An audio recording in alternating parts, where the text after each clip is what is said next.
Hello everyone, నేను మీ doctor Anusha, interventional radiologist. Interventional radiologist అంటే ఏంటి, అసలు ఏం చేస్తారు అన్నది చాలామంది అడిగే క్వశ్చన్.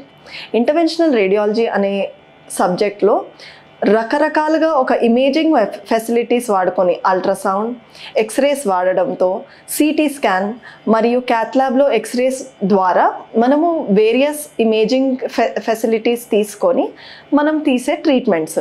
ఎలా ట్రీట్మెంట్, ఇది ఎలాంటి సర్జరీ అని చాలామంది అడుగుతారు.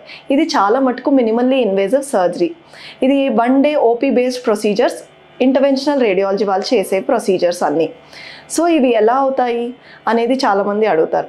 ఇది ఒక మన బ్లడ్ వెజల్ ఉండడంలో చిన్ని రక్తనాళం నుంచి, అది చేతి నుండి కానీ తొడ భాగం నుంచి కానీ ఒక నీడిల్ తీసుకొని నీడిల్ ద్వారా క్యాథెటర్, వైర్ గైడెన్స్తో పాటు మనం ఎనీవేర్ ఇన్ ద బాడీ వెళ్ళి మనము ట్రీట్ చేయవచ్చు. సో దీంట్లో స్టెంటింగ్ కానీ, ఎంబోలైజేషన్ కానీ ఏవి కానీ ఇలా చేయొచ్చు. అండ్ కొన్ని అల్ట్రాసౌండ్ గైడెడ్ ప్రొసీజర్స్ ఉంటాయి. దాన్ని అల్ట్రాసౌండ్ బేస్ చేసుకొని మనం చిన్న నీడిల్ ద్వారా మినిమల్లీ ఇన్వేజివ్ సర్జరీస్ అన్నీ చేసుకోవచ్చు. Thank you.